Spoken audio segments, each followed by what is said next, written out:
मनुष्य अपने भीतर एक अदृश्य शक्ति का वाहक है, जो जन्म से ही उसके भीतर प्रवाहित होती रहती है, परंतु अधिकांश लोग इस शक्ति के मौन क्षरण को कभी पहचान नहीं पाते। वे ये समझते रहते हैं कि थकान केवल शरीर की है, बोझ केवल परिस्थितियों का है, कमजोरी केवल खान पान की है, परंतु वास्तविकता इससे कहीं गहरी है। आपका शरीर केवल भोजन से नहीं चलता, वह उस ऊर्जा से चलता है जो आपकी चेतना, आपकी भावना, आपके विचार और आपके भीतर की सूक्ष्म विद्युत तरंगों में निरंतर बहती रहती है।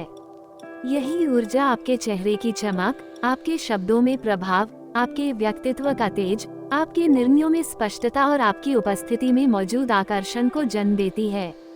जब यही ऊर्जा भीतर से रिसने लगती है, तब मनुष्य चाहे कितना भी बढ़ने का प्रयास करे, उसे लगता है कि मानो कोई अदृश्य हाथ उसकी शक्ति को भीतर ही भीतर खींच रहा है। इसी शक्ति के रिसाव को ही हम ऊर्जा लीकेज कहते हैं।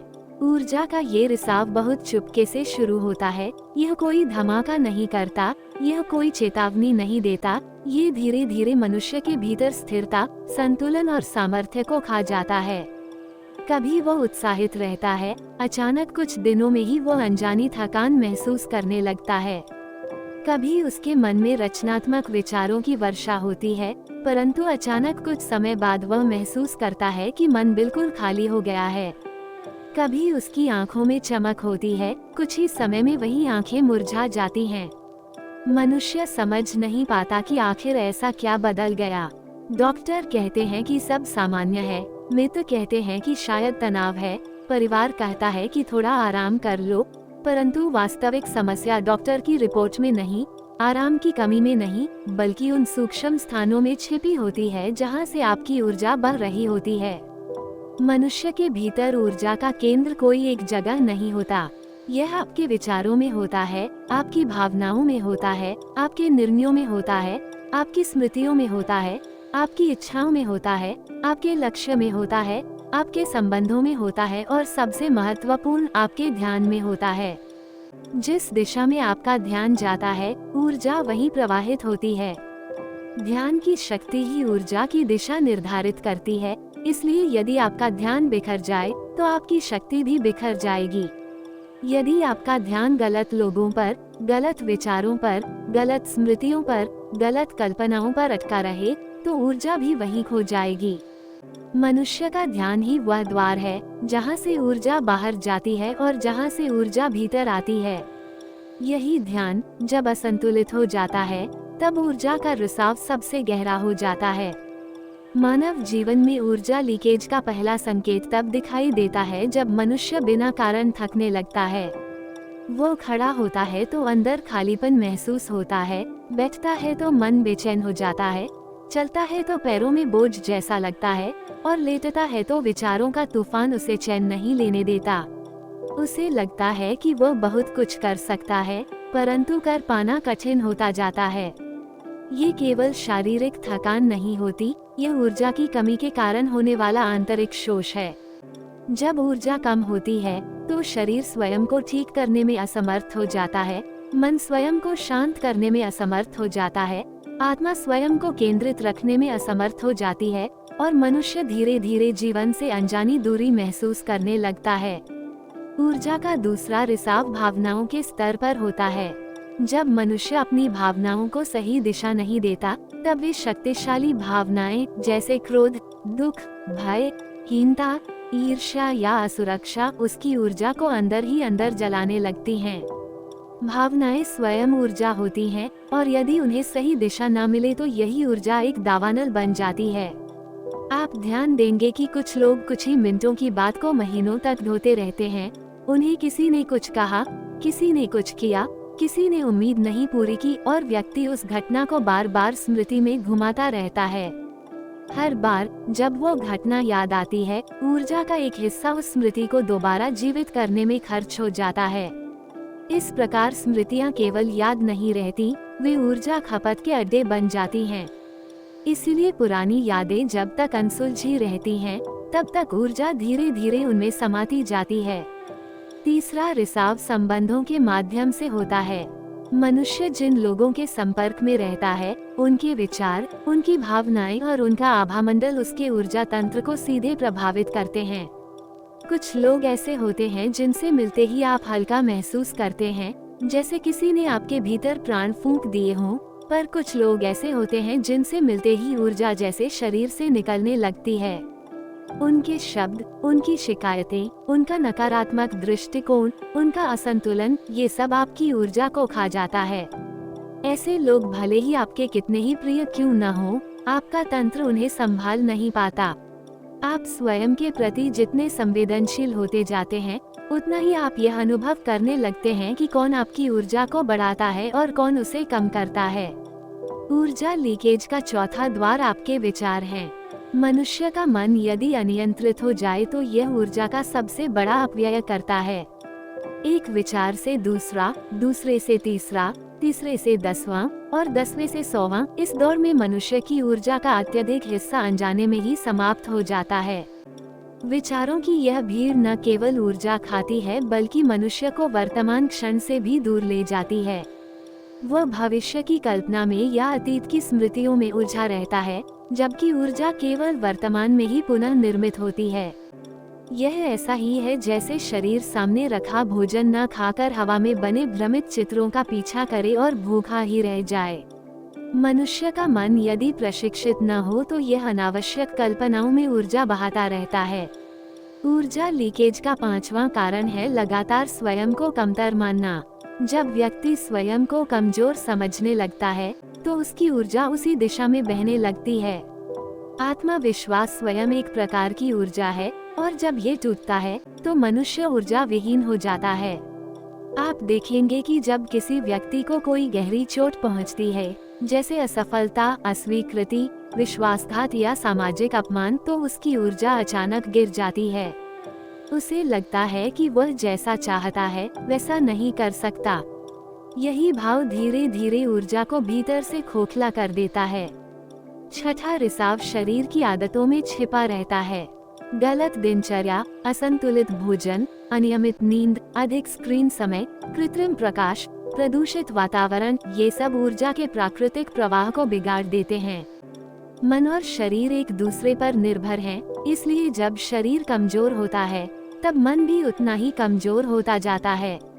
ऊर्जा केवल सूक्ष्म नहीं होती, इसका एक भौतिक स्तर भी होता है और शरीर यदि असंतुलित हो तो ऊर्जा स्वाभाविक रूप से रिसने लगती है। परंतु सबसे खतरनाक रिसाव वह होता है जो व्यक्ति स्वयं को नहीं बताता। ये वह रिसाव है जो उसकी इच्छाओं से निकलता है। कुछ इच्छाएं ऐसी होती हैं जो व्यक्ति को भीतर से प्रेरित करती हैं, परंतु कुछ इच्छाएं ऐसी होती हैं जो व्यक्ति को भीतर से तोड़ती हैं। जब कोई इच्छा पूरी न हो और व्यक्ति उसी में उलझा रहे तो ऊर्जा का प्रवाह रुक जाता है। इच्छाएं जकड़न बन जाती हैं और जकड़न ऊर्जा को बांधने की जगह उसे बाहर फेंकने लगती है। मनुष्य सोचता है कि वो केवल इच्छा कर रहा है, पर वास्तव में वह ऊर्जा को उसमें फेंक रहा होता है। अब प्रश्न उठता है कि इस रिसाव को बंद कैसे किया जाए, क्योंकि केवल कारण जान लेने से ऊर्जा वापस नहीं आती। ऊर्जा को संरक्षित करने के लिए सबसे पहले ये समझना आवश्यक है कि आपका ध्यान ही आपकी शक्ति का वास्तविक द्वार है। जिस दिशा में ध्यान जाएगा, ऊर्जा भी वहीं जाएगी। इसलिए ऊर्जा की सुरक्षा का सबसे पहला उपाय है ध्यान को वापस अपने भीतर लाना। यदि आपका ध्यान बाहर की ओर भागता रहेगा तो ऊर्जा भी बाहर बहती रहेगी। ध्यान को नियंत्रित करने का अर्थ है स्वयं को उसी क्षण में स्थापित करना जिसमें आप अभी हैं। ये सरल है परंतु अभ्यास मांगता है। जब आप अपने श्वास पर ध्यान देते हैं तो ऊर्जा भीतर लौटने लगती है। जब आप अपने हृदय की धड़कन को महसूस करते हैं तो ऊर्जा स्थिर होने लगती है। जब आप अपने विचारों को दूर से देखते हैं बिना उनमें उलझे, तब ऊर्जा रुकने लगती है। आपके भीतर ऊर्जा का सबसे बड़ा रिसाव अनजाने विचारों में होता है, इसलिए उन्हें देखते रहना ही ऊर्जा की रक्षा है। ऊर्जा को सुरक्षित करने का दूसरा उपाय है भावनाओं को समझना। भावनाएं केवल प्रतिक्रिया नहीं है, वे ऊर्जा की तरंगें हैं। जब कोई दर्द आपके भीतर आता है तो यह ऊर्जा के ठहराव का संकेत है। जब कोई क्रोध उठता है तो यह ऊर्जा के उफान का संकेत है। जब कोई भय उठता है तो यह ऊर्जा के सिकुड़ने का संकेत है। भावनाओं को दबाने से ऊर्जा और ज्यादा उलझती है। भावनाओं को स्वीकारने से ऊर्जा मुक्त होने लगती है।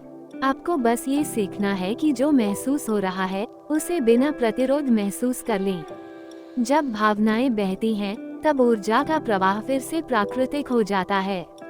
ऊर्जा की रक्षा का तीसरा मार्ग है सीमाएं बनाना। हर व्यक्ति को यह अधिकार है कि वो किससे कितनी बातचीत करे, कौन उसके जीवन में कितना प्रवेश रखे, कौन उसकी ऊर्जा के कितने निकट आए। यदि आप सीमाएं नहीं रखते तो लोग आपकी ऊर्जा को अनजाने में खींचते रहेंगे। सीमाएं केवल लोगों से दूरी नहीं है, सीमाएं समय, विचार, आदतों, अपेक्षाओं और ध्यान पर भी लागू होती हैं। आप जितना अपने ध्यान को सीमित रखते हैं, उतनी ही ऊर्जा बचती है। संसार बहुत विशाल है, परंतु आपका ध्यान सीमित है। इसे उसी दिशा में लगाएं जहां इसे लगाना वास्तव में आवश्यक है। ऊर्जा की सुरक्षा का चौथा उपाय है मौन।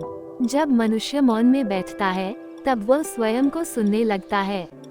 मौन ऊर्जा की मरहम है।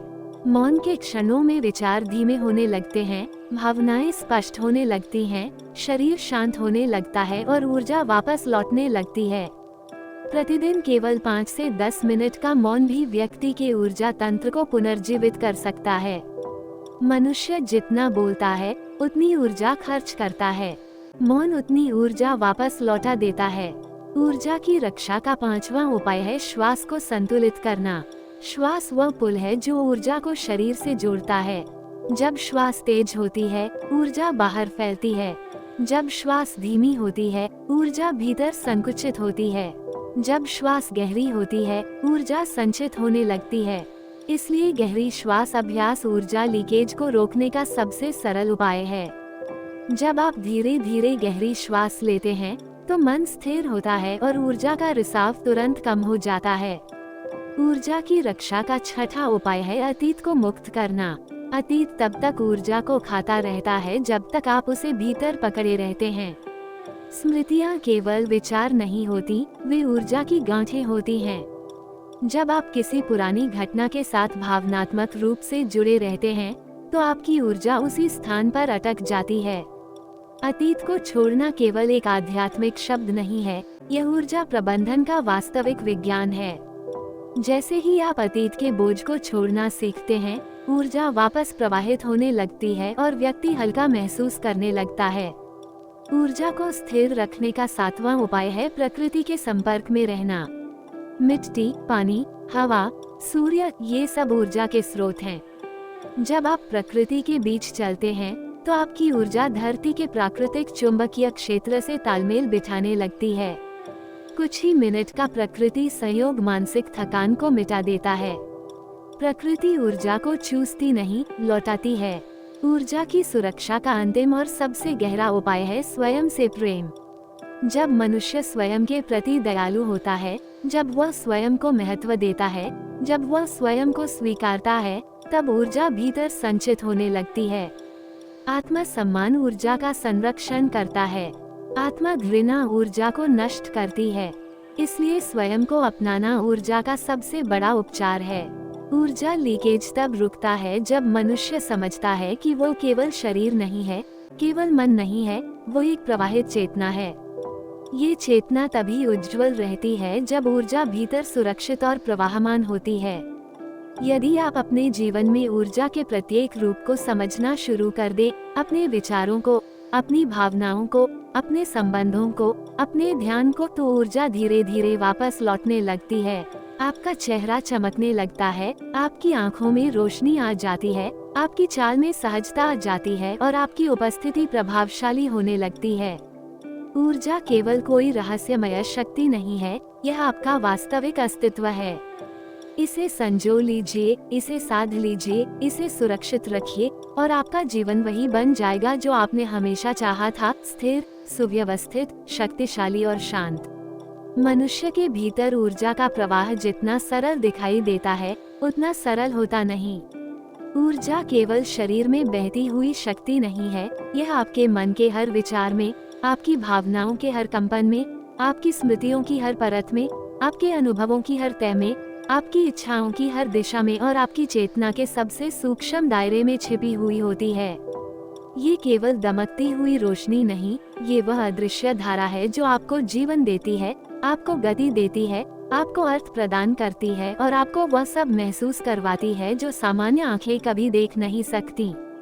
भाग 1 में आपने जाना कि ऊर्जा किस प्रकार धीरे धीरे रिसती है, परंतु अब आप ये जानेंगे कि यह रिसाव वास्तव में किस प्रकार भीतर के संसार में फैलता है। मनुष्य को अक्सर लगता है कि वो केवल अपने शरीर से थक रहा है, परंतु वास्तविक थकान उसके शरीर में नहीं, उसकी चेतना में जमा होती रहती है। जिस तरह कोई नदी ऊपर से शांत दिखाई देती है पर भीतर उसकी लहरों में एक अदृश्य हलचल बहती रहती है, उसी तरह आपका मन ऊपर से संतुलित दिखाई देता है पर भीतर उसके विचारों में ऊर्जा की उठान और गिरावट चलती रहती है। ऊर्जा का रिसाव हमेशा एक छोटे से विचार से शुरू होता है। वो विचार आपके मन में कोई दरार पैदा करता है और वो दरार धीरे धीरे आपके भीतर की चमक को सोखने लगती है। छोटी सी चिंता, छोटी सी आशंका, कोई दबा हुआ डर, कोई भूली बिसरी याद, कोई अनकहा दर्द, ये सब मिलकर एक ऐसा भावनात्मक वर्तुल बनाते हैं जो ऊर्जा को रोकने के बजाय बाहर की ओर धकेलने लगता है। ये रिसाव इतना शांत और इतना गहरा होता है कि व्यक्ति को इसका पता ही नहीं चलता। वह सोचता है कि दिन खराब है, पर खराब दिन नहीं, कमजोर ऊर्जा है। वह समझता है कि उसका मूड बिगड़ा हुआ है, पर बिगड़ा हुआ मूड नहीं, ऊर्जा का टूटना है। वो महसूस करता है कि लोग उसे समझ नहीं रहे, पर वास्तव में लोग उसे नहीं, उसकी घटती ऊर्जा को महसूस करते हैं। ऊर्जा का ये सेकंड लेवल रिसाव तब शुरू होता है जब व्यक्ति अपने भीतर के संसार को जानने से डरने लगता है। मनुष्य बाहरी दुनिया को समझने में इतना व्यस्त हो जाता है कि वो अपने भीतर की दुनिया को अजनबी बना देता है। यही अजनबीपन ऊर्जा के लिए सबसे बड़ा छेद बन जाता है। जब व्यक्ति अपने भीतर के प्रश्नों से भागता है, उनका सामना नहीं करता, अपने मन की गहराइयों में उतरने से डरता है, वही क्षण ऊर्जा के टूटने की शुरुआत बनता है। ऊर्जा वहीं पलती है जहां व्यक्ति सत्य का सामना करता है। ऊर्जा वहीं बिखरती है जहां व्यक्ति स्वयं से भागता है। ऊर्जा का दूसरा गहरा रिसाव आपकी स्मृतियों से आता है। वे स्मृतियाँ जिनमें आपका आधा जीवन बंद है, वे स्मृतियाँ जिन्हें आपने कभी पूरी तरह से देखा ही नहीं, उन स्मृतियों में ऊर्जा का वही हिस्सा दबा है जिसे आपने कभी उजागर होने नहीं दिया। स्मृतियों में दबा हुआ दर्द, संबंधों की अधूरी कहानी, पुराने घावों की छाप, कोई अधूरा वादा, कोई टूटी हुई आशा, ये सब आपकी ऊर्जा को भीतर ही भीतर खींचते रहते हैं। स्मृतियाँ केवल यादें नहीं होती, वे ऊर्जा के सूक्ष्म चिन्ह होते हैं। मनुष्य के भीतर हर स्मृति अपनी ऊर्जा रखती है और जब वह स्मृति भारी होती है तो वह ऊर्जा को नीचे खींचती है। यही कारण है कि पुरानी बातें अचानक मन को भारी कर जाती हैं। कोई घटना, कोई शब्द, कोई चेहरा, कोई आवाज, सब आपकी भीतर सोई हुई ऊर्जा को जागृत कर देती है और वह ऊर्जा शांत होने के बजाय भारी होने लगती है। ऊर्जा का तीसरा रिसाव आपकी भावनाओं की अस्थिरता से होता है। भावनाएं ऊर्जा का सबसे गहरा रूप हैं। जब व्यक्ति अपनी भावनाओं को समझे बिना उन्हें बहने देता है, तब वे ऊर्जा को उलझा देती हैं। बहुत अधिक दुख, बहुत अधिक क्रोध, बहुत अधिक इच्छाएं, बहुत अधिक अपेक्षाएं, ये सब भावनात्मक ऊर्जा को असंतुलित कर देते हैं। और असंतुलित भावनाएं ऐसे खुला द्वार बन जाती हैं जहां से ऊर्जा बिना नियंत्रण के बहने लगती है। भावनाएं तब तक शक्ति बनती हैं जब तक वे संयमित हैं। जब भावनाएं बेकाबू हो जाती हैं, ऊर्जा कमजोरी बन जाती है। ऊर्जा का चौथा रिसाव उस समय होता है जब व्यक्ति दूसरों के विचारों और शब्दों को अपने भीतर जगह दे देता है। लोग क्या कहेंगे, लोग क्या सोचेंगे, लोग मुझे कैसे देखेंगे, लोग मुझे स्वीकारेंगे या नहीं, लोग मुझे समझेंगे या नहीं, ये सब अनचाहे विचार ऊर्जा का सबसे बड़ा भक्षी होते हैं। जितना अधिक आप दूसरों के मन में अपनी जगह बनाने की कोशिश करते हैं, उतना ही आपकी ऊर्जा गिरती है। ऊर्जा केवल तब मजबूत होती है जब व्यक्ति अपने भीतर खड़ा रहता है। पर जब व्यक्ति दूसरों की नजरों में अपनी जगह ढूंढता है, तब ऊर्जा उसके भीतर नहीं, बाहर बहने लगती है। ऊर्जा का पांचवा रिसाव इच्छा शक्ति की कमजोरी से होता है। मनुष्य की इच्छा ही उसकी ऊर्जा का केंद्र है। जब इच्छा कमजोर होती है, ऊर्जा कमजोर होती है। जब इच्छा भ्रमित होती है, ऊर्जा बिखरती है। जब इच्छा अस्थिर होती है, ऊर्जा रुक जाती है। और जब इच्छा किसी बाहरी वस्तु पर टिकी होती है, ऊर्जा उसकी ओर बहने लगती है। इच्छाएं तभी शक्ति बनती हैं जब वे भीतर से निकलती हैं, जब वे आत्मा के स्तर पर जुड़ी होती हैं। परंतु जब इच्छाएं अहंकार से जन्म लेती हैं, वे ऊर्जा को भीतर से नहीं, बाहर से आकर्षित करती हैं और इसी बाहरी आकर्षण में ऊर्जा लगातार रिसती रहती है। ऊर्जा का छठा रिसाव तब होता है जब व्यक्ति अपनी सांसों को अनदेखा कर देता है। सांसें ऊर्जा का मूल आधार हैं। हर सांस के साथ ऊर्जा भीतर आती है और हर सांस के साथ ऊर्जा बाहर जाती है। जब सांसें छोटी, उथली और अनियमित होती हैं, ऊर्जा का प्रवाह भी कमजोर और अस्थिर हो जाता है। यही कारण है कि तनाव के समय मनुष्य तेज सांस लेने लगता है, क्योंकि उसके शरीर को अधिक ऊर्जा की आवश्यकता होती है। परंतु ये तेज सांसें ऊर्जा को बढ़ाती नहीं, बल्कि उसे जल्दी खर्च कर देती हैं। शांत और गहरी सांसें ऊर्जा को संचित करती हैं, परंतु तेज और असंतुलित सांसें ऊर्जा को रिसने देती हैं। ऊर्जा का सातवां रिसाव उस समय शुरू होता है जब व्यक्ति अपनी सीमाएं खो देता है। हर मनुष्य की अपनी एक ऊर्जा सीमा होती है।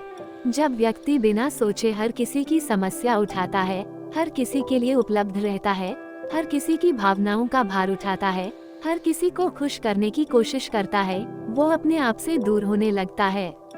और जब व्यक्ति खुद से दूर होता है, उसकी ऊर्जा कमजोर हो जाती है। सीमाएं ऊर्जा की सुरक्षा हैं। बिना सीमाओं की ऊर्जा खुले मैदान की तरह हो जाती है, जिसे कोई भी व्यक्ति, कोई भी स्थिति, कोई भी भावना आसानी से छूकर बदल सकती है। ऊर्जा का आठवां रिसाव आपके शरीर की उपेक्षा से आता है। शरीर ऊर्जा रखा हुआ पात्र है। जब शरीर थका होता है, ऊर्जा रुकती नहीं। जब शरीर बीमार होता है, ऊर्जा दूषित हो जाती है। जब शरीर असंयमित होता है, ऊर्जा असंतुलित हो जाती है। शरीर को अनदेखा करना ऊर्जा को अनदेखा करना है। जब आप अपने शरीर को उचित विश्राम, उचित भोजन, उचित पानी और उचित नियमितता नहीं देते, तब ऊर्जा चाहकर भी भीतर टिक नहीं पाती। वह बाहर की ओर बहती रहती है। परंतु ऊर्जा लौट सकती है, ऊर्जा रुक सकती है, ऊर्जा चमक सकती है, ऊर्जा गहरी हो सकती है। इसके लिए किसी चमत्कार की आवश्यकता नहीं, आपको केवल अपनी चेतना को पुनः भीतर की ओर मोड़ना है। ऊर्जा लौटती है जब व्यक्ति अपने विचारों को शांत करता है। ऊर्जा लौटती है जब व्यक्ति अपनी स्मृतियों को मुक्त करता है। ऊर्जा लौटती है जब व्यक्ति अपने भीतर की भावनाओं को समझता है। ऊर्जा लौटती है जब व्यक्ति अपनी इच्छाओं को साफ करता है। ऊर्जा लौटती है जब व्यक्ति स्वयं से प्रेम करता है।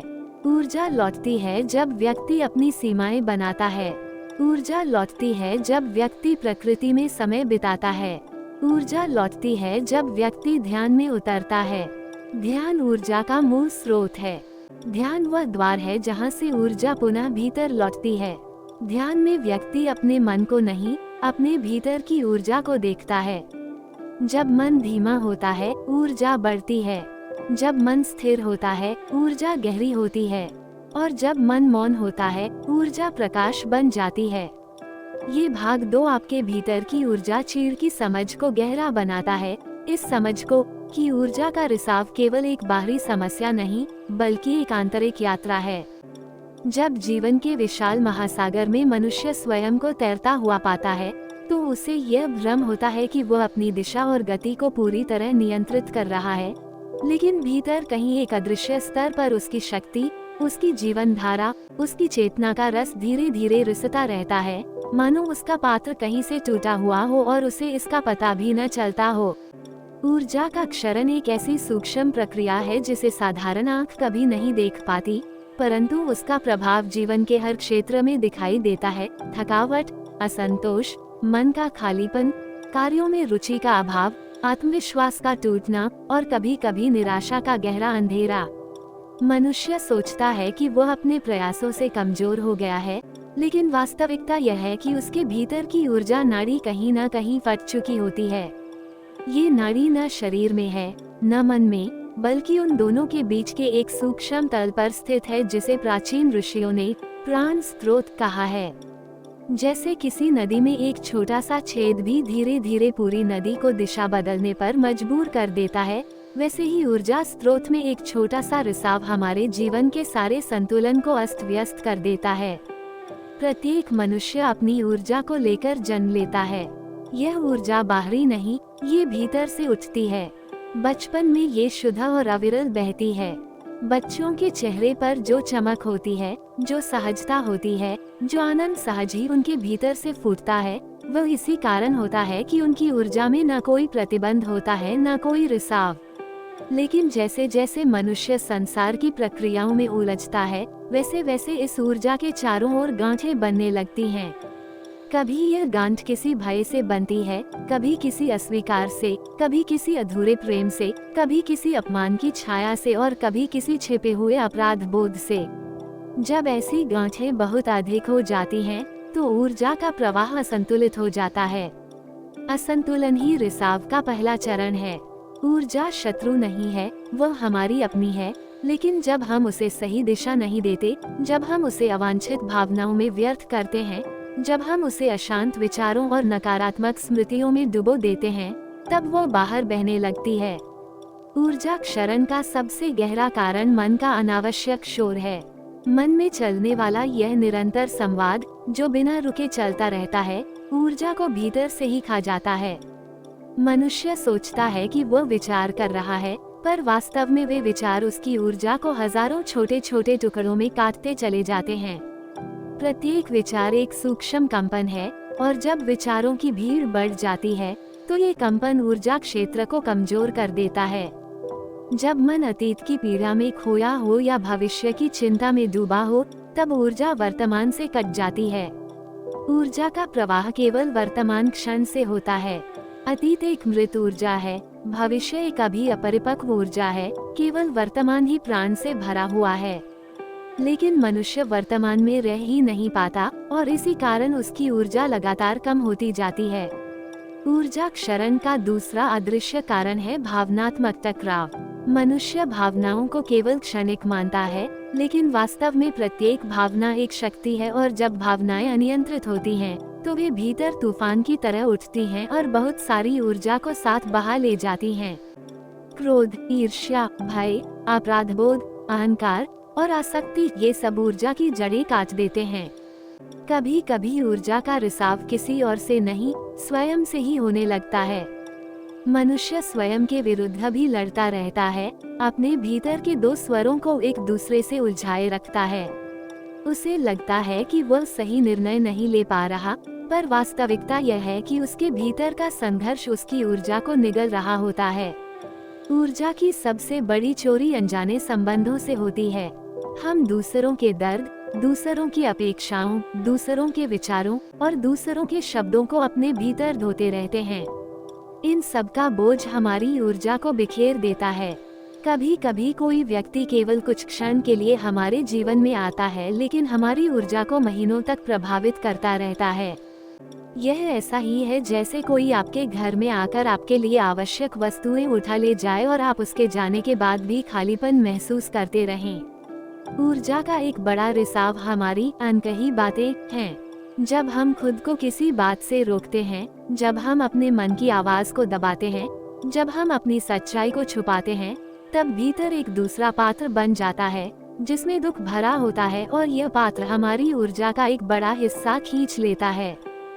सच को दबाना ऊर्जा को जकड़ देता है। मनुष्य दिन भर छोटे छोटे संघर्षों में खुद को थकाता है। हर संघर्ष एक युद्ध है, और हर युद्ध ऊर्जा मांगता है।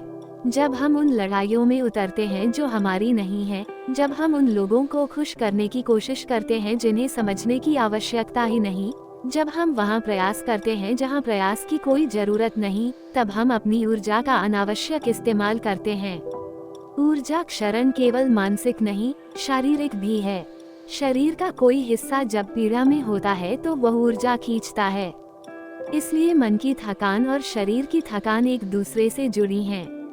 यदि शरीर असंतुलित है तो ऊर्जा को स्थिर रहना कठिन हो जाता है, और यदि मन असंतुलित है तो ऊर्जा शरीर को संतुलित नहीं रख पाती। ऊर्जा का अनुभव हर व्यक्ति करता है, लेकिन वह इसे शब्द नहीं दे पाता।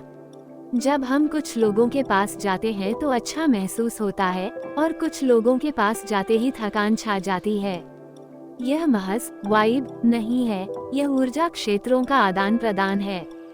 कुछ लोग ऊर्जा देते हैं, कुछ लोग खींच लेते हैं। जिन लोगों की ऊर्जा स्वयं असंतुलित होती है, वे दूसरों की ऊर्जा पर निर्भर रहते हैं। ऐसे लोगों के साथ रहने मात्र से ऊर्जा का रिसाव होता है। कभी कभी ऊर्जा स्वयं ही पुकारती है। वह चाहती है कि हम अपनी पुरानी आदतों, अपने पुराने डर, अपनी पुरानी सोच को पीछे छोड़ दें। लेकिन जब हम परिवर्तन का विरोध करते हैं, जब हम पुराने ढर्रे में ही पड़े रहते हैं, तब ऊर्जा ठहर जाती है। ठहराव भी रिसाव का एक रूप है। जिस नदी की धारा रुक जाए, वह सड़ने लगती है। ऊर्जा का एक और सूक्ष्म रिसाव है हमारी इच्छाएं। इच्छा तो संसार में रहने का साधन है, लेकिन अति इच्छाएं, अधूरी इच्छाएं और दबी हुई इच्छाएं ऊर्जा को खा जाती हैं। जब कोई इच्छा पूरी नहीं होती, तो मन में उसका एक निशान रह जाता है जो बार बार जागता है और ऊर्जा को खींचता रहता है। ऊर्जा के रिसाव का समाधान कोई जादुई उपाय नहीं है, यह एक गहराई से की गई आत्मयात्रा है।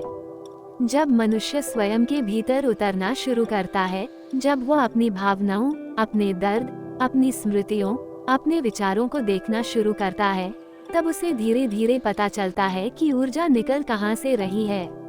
ऊर्जा को स्थिर करने का पहला उपाय है स्वयं को स्वीकार करना। जब हम स्वयं को स्वीकार कर लेते हैं, तब हमारे भीतर के संघर्ष शांत होने लगते हैं। संघर्ष कम होते हैं तो ऊर्जा का प्रवाह स्वच्छ होता है। ऊर्जा को रोकने का दूसरा उपाय है मौन। मौन केवल शब्दों का अभाव नहीं, वह विचारों का विराम है। जब मन शांत होता है, तो ऊर्जा अंदर ही इकट्ठी होने लगती है और एक प्रकार की चमक भीतर फैलने लगती है। ऊर्जा को स्थिर करने का तीसरा उपाय है अपने भावनाओं को साफ करना।